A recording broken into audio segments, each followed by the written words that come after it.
Hello students of class 10. We were going through our first chapter, life processes. We have learned till exchange of gases in our last class. Today we will start from transportation. Now first you have to know, what do you mean by the term transportation? You know, the substances which are absorbed or the substances which are synthesized means those food in the leaves. If you think about, in one part of the body, that is transported to other parts of the body by some special mechanism, and this process is known as transportation. In organisms also, in the animals, transportation of substances is done by the means of circulatory system.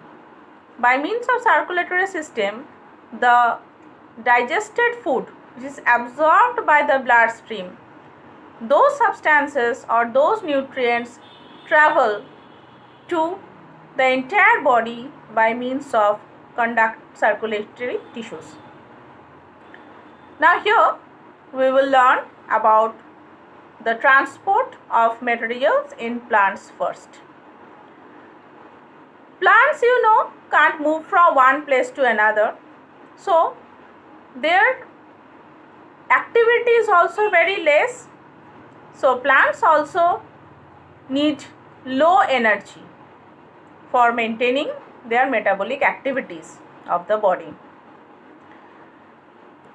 In comparison to the animals, the transport system in plants is much slower.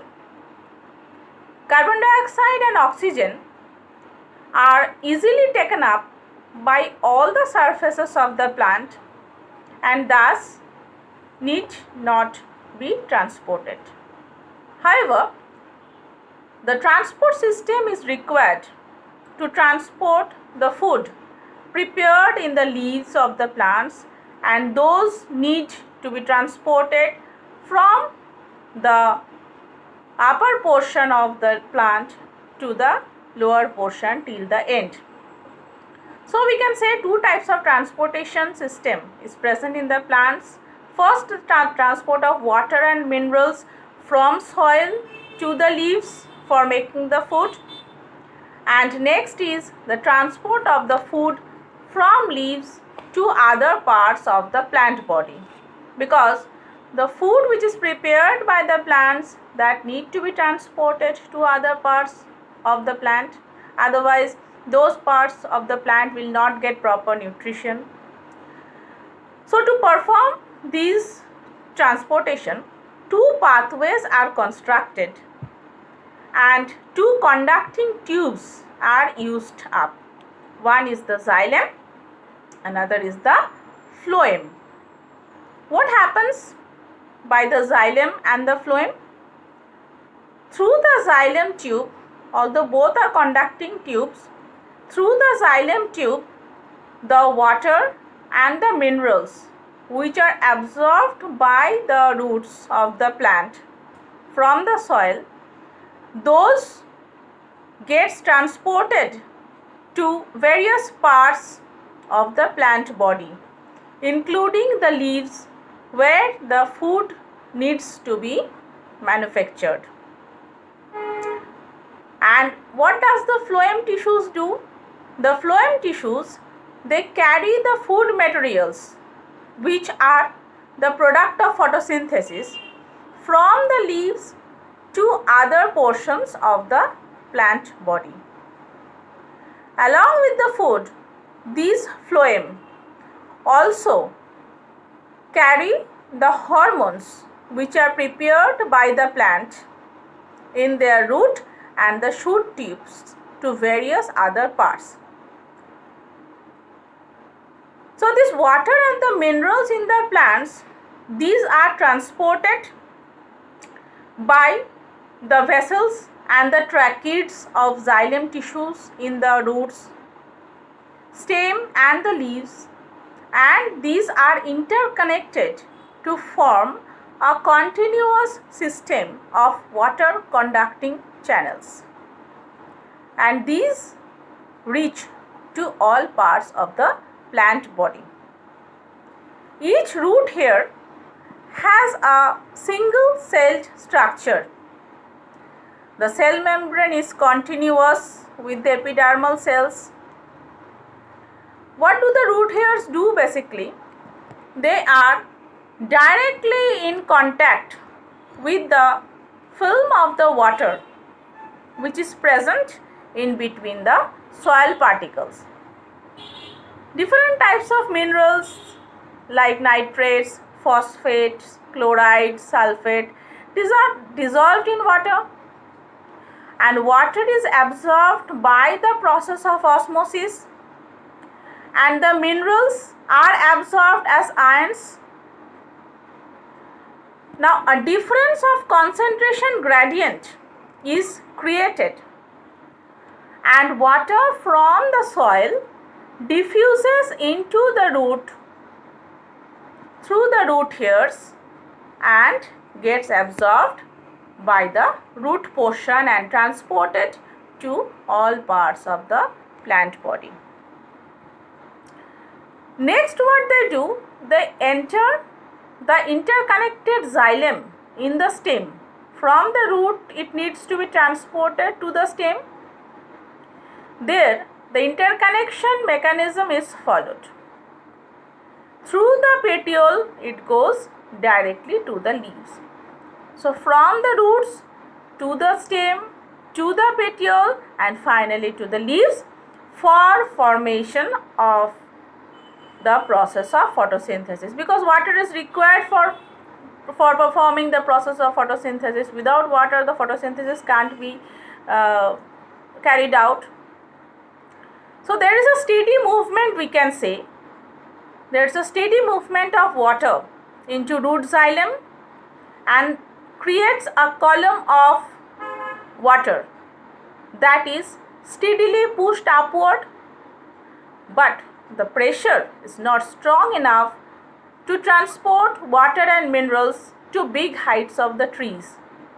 There is another phenomena in the plants that help them to transport water to various parts at various heights. That phenomenon is known as transpiration. So how we can define transpiration? The loss of water in the form of vapor from the leaves. Leaves means the aerial portion of the plant is called transpiration. A lot of water evaporates through the stomata present along the lower surface of the leaf. The water which is lost through the stomata is replaced by water from the xylem vessels in the leaf. So during the day, what happens?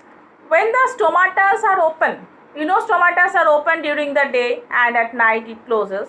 So when the stomatas are open during the day, the transpiration pool is created and a major driving force is produced, and as a result the movement of water becomes easier from the roots to the upward portion of the plant. In this way, transpiration helps in the absorption of the upward movement of water and minerals which are dissolved by the roots and can be supplied to the leaf. Understood? And during night, what happens when the stomata gets closed? The pressure becomes less and so there is no transpiration. In the same mechanism, the transport of the food is also done in the plants. Now, food is manufactured in the leaves by the process of photosynthesis with the help of water which have reached the leaves through the xylem. The food is prepared, that is in the form of carbohydrate, that is converted into simple sugar, and that is carried to other parts of the plant. And this transport of simple sugar is known as translocation and is carried out by the vascular tissues called phloem. The translocation of the food and the other substances along with the hormones takes place in the living cells, and these are known as sieve tubes. With the help of adjacent companion cell, these transportation of the food in the plants is carried out by means of phloem. Now this translocation in the phloem, it requires energy. The food which is made in the leaves is loaded into the sieve tubes of the phloem tissue by using ATP. Now this water enters the sieve tube by the process of osmosis. As a result, what happens? The pressure rises in the phloem tissue, due to which the food moves to all parts of the plant having low pressure. Understood? So as a result, the phloem is allowed to move the material according to the plant needs to different parts of the plant. This is all about the transportation in plants. Now we will slowly learn the transportation in humans.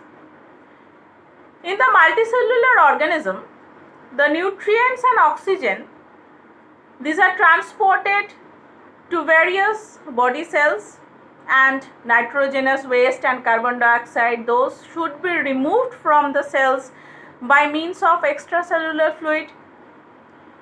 This fluid flow throughout the body, partially contracting each body cell, and the flow of this extracellular fluid through the body is known as circulation, and the organs which are associated with the circulation form the circulatory system. In vertebrate, what happens?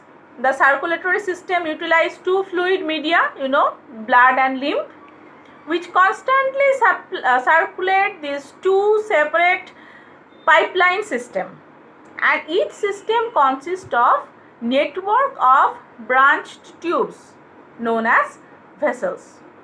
Two systems are there. One is the blood circulatory system, or we can say as the vascular system. Another is the lymphatic system. Now, blood vascular system has basically three components. One is blood, second is the blood vessel, which comprises of arteries, veins and capillaries, and third is the heart, which is the central pumping system. I think till this much is okay for today. Read properly the entire portion. We will start from the blood portion in our next class. Thank you.